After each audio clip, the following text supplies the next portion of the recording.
the 60-foot range. When you get up to that end, what I like to do is cut concrete, fish 80-foot concrete, 120-foot concrete.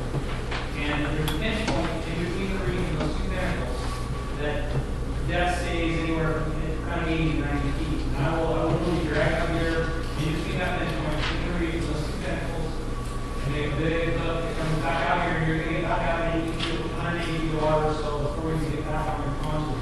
But I've had a lot of success rolling in that pinch point, between those tentacles and that reef. And that really is summer and winter.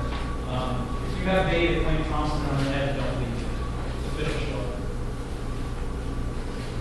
And then Point Lawrence is the spot I don't like very much. It's the salvage one. I just can't catch fish for some reason. Some very, very big fish come out of there every year.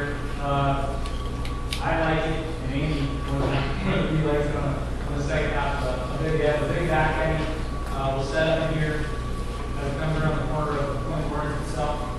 It's a little bit counterintuitive as to which way the current will go in there. I like to fish it with the current. You typically fish it both directions unless you've got a big stream or a tide. But all of it for them are often not going with the current. Down this end, down here, there's a little resort, a series of cabins called Sea Acres. Out from Sea Acres, there's a hump, so you can be throwing a contour that's 120 feet of depth or so, and there's a hump out there with about 70 feet of water. And more often than not, one side or the other of that, you'll see some bait, some fish in that bait. Fish around that hump.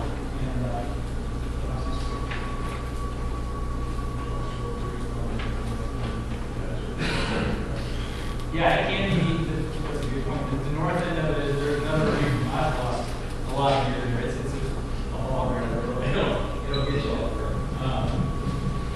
Now, Rosario, a lot of you probably fish with there. There's a ton of spots you can fish out there. And these are examples of spots that we like to fish out there. We'll go through these real briefly.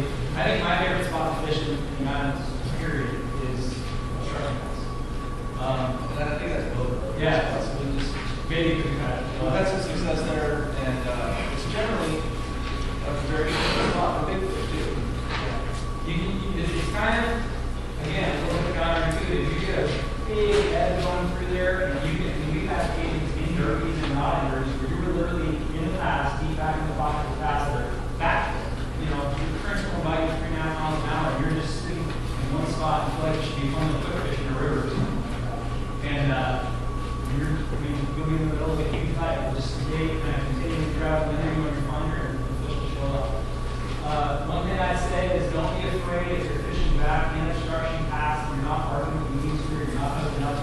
Come outside, out to the mouth of the pass and fish this 120-foot area. I have a lot of success right here off Clear Point in 120 feet of water. For whatever reason, on more solar tight tides, bait doesn't get sucked all the way up in the pass and it ends up against the point or the outlet of the mouth. And so, fish that area. It goes back to looking at various contours in various areas. More often than not on that, if you see birds that are obstruction pass, you should probably fish them. Anything are going to trade off on this one.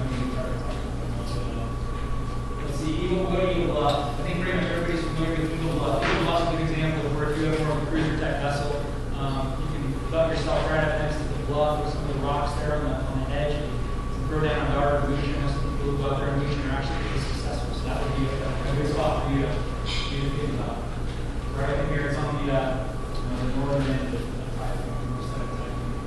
I like it. It's late flood up towards high water. What will happen is when the water's flooding up those areas, it'll hit tide point, it'll create a nice back eddy here, and then there's actually a secondary eddy that's created by the bluff itself. So there's a whole lot of hydrology going on. There's a lot of confused water. Bait gets confused in there, and bait gets confused and kind of tends the ball up. That attracts fish. There's a series of contours you can fish in here. You can fish all the way back in caves. And I think the biggest fish you've ever caught in the island was caught in this bay just above Eagle Bluff early in the day. July 11th. Yeah, early summer fish. So yeah, Eagle Bluff would be a great fishery mid late flood. As it gets towards high water, and this isn't, I didn't really fish this until a couple of years ago. We go through the lower bay or the upper bay here. And these contours together, and you have built there's a reef up here. And it'll be 40 feet of water on, 50 feet this way, 50 feet this way, 140 feet of water. There's a little endpoint you can run through there that's up between 100 and 120 feet of water. Get through that endpoint, the contours will open back up, and you can actually fish this all the way up into up towards the bed. And I'm by no means saying it as a consistent producer, but last summer I had a whole lot of success up there in the evenings for whatever reason, right towards high water. There were a lot of fish that shoved all the way up in there, and there was some data there. And it's a good spot to think about. Being Bluff is really crowded with a ton of people like Andy. You can kind of get away from the crowd when it's high water, and there's probably some fish. I'll let Andy talk about that. Okay, yeah, Thatcher Pass, directly across from Andover's, they're after Warnock. There are two general areas that we like to fish there. There's an outer bar that's oftentimes full of a lot of bait. You can have some current issues out there, but the fish are there, and one of the things that we like about that is it's generally not packed with those. There can be times, but you generally have enough room to maneuver. And if we've not seen birds or bait out there, we'll move in right on the beach. You can fish it in there fairly close to shore and be in 100, 120 feet of water. There's a few landmarks there. There's one that's basically a rock, big rock. There's one area called a slime hole. And I generally like to fish that. Like if I'm fishing obstruction pass and it comes towards the end of the tide obstruction, and nothing's happened, that bite obstruction hasn't come on, I'll run down to Thatcher and fish along the wall there as that ebb dies in the first part of the flood. And generally can pull some fish out of there. One frustrating thing about this outer pass and Jake, just realized it seems like there's always birds. Yeah. So you can kind of get stuck in there. There's always oftentimes a lot of bait left there too. But it's one of those spots that you got to make a couple drags. There's birds and bait there, but that doesn't always mean there's locations. So Secret Harbor, we can fish there just about anywhere. But we kind of like to fish it same type of thing from north to south on the incoming tide. That used to be a really good area to jig darts. There's a fish farm in there now. I'm not sure. I haven't been out there enough to jig anymore. It's probably still doable. And that might be an area that you guys can go with your cruiser type vessel, jigging darts in 60, 70 feet of water. Sure, up on top about 40.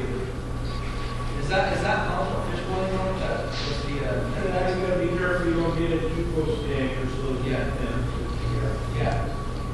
So that might be an area that you guys can look into. And then later this summer, sometimes when those salmon fish get close to home, the Indian Village could be a really good spot to fish. And you don't have to fish deep there. You can fish pretty shallow.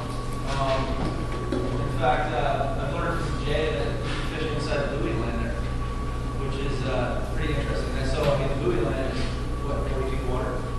You can fish into 25 feet of water. Yeah. Last couple of years, there's been some big fish that have come out of the lake in here, salmon fish, all of them before they run through the river. So they'll be ready to fish for late August. They'll get to be in the field. And then I think, did you touch on towhead? Yes. So that pretty much covers that.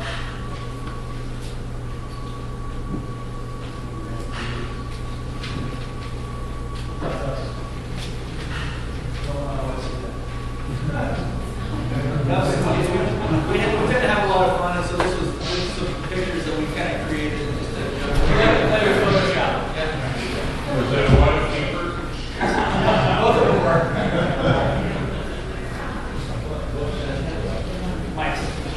Personally, I like Mike's. Here. Yeah, I think you need them open and see them out in the direct sunlight and they cover that and that. So trying to give them the shade and then you're just keep them in a cool area. That'll probably be good. Kind of back to watching here.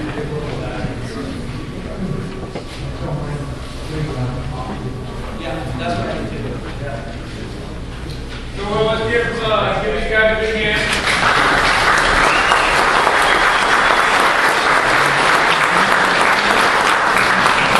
I say we're getting a little late on this, but they did promise to supply us with the map.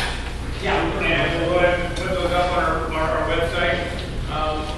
Annie might be around for a little bit to answer some questions. I know Cory's got to run out of here. So check the game.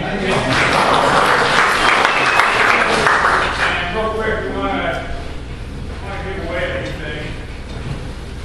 What we got? So my lovely assistant Valerie is going to pull some numbers and will correspond with a little taxi house. Oh, it's just right in that school. 504751. 504751. We have 504739.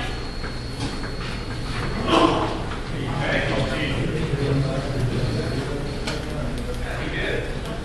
Hey, just a lucky guy. 504771. 771, anybody? Going. 504771. No. I have 717. Thanks for running. 504774. 774. All right. And next I have 504745. 745. 774. Hey, give it up. Congrats. Raising my hand.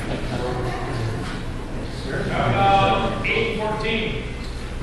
Here. 706.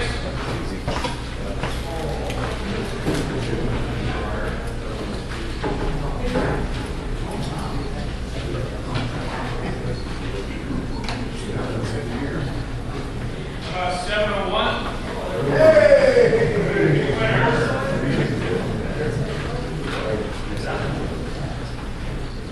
Now, how many kids have we got here that are like under, say, 14? Let's see some hands.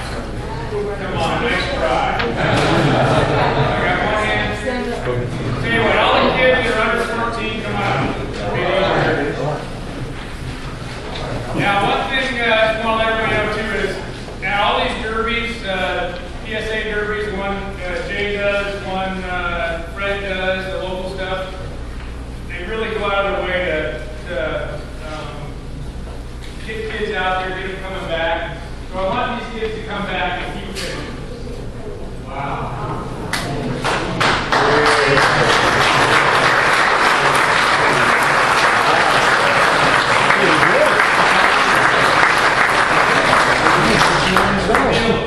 These are going to be nicer rods than your parents are fishing. These are your rods.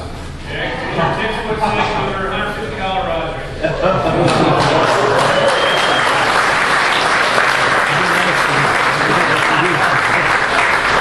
Okay, for all you losers that didn't win anything, we do have some Tide guys. Feel free to grab one. We have a limited amount, so we'll make one. Andy, you're on for a few. So you'll probably answer some questions, and then we'll get set up for the next one. Thanks very much. Make sure you guys support your local LFS. Bring it up for you this month.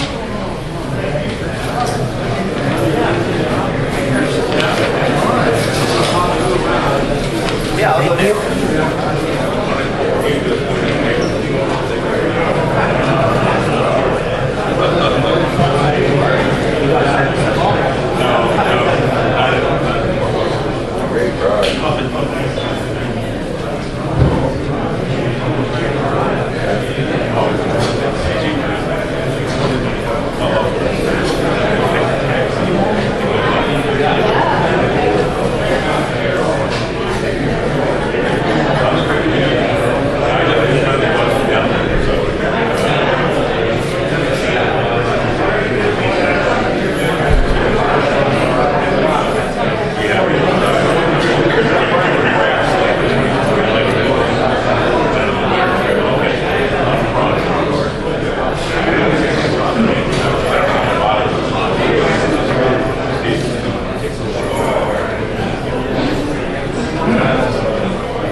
one that has one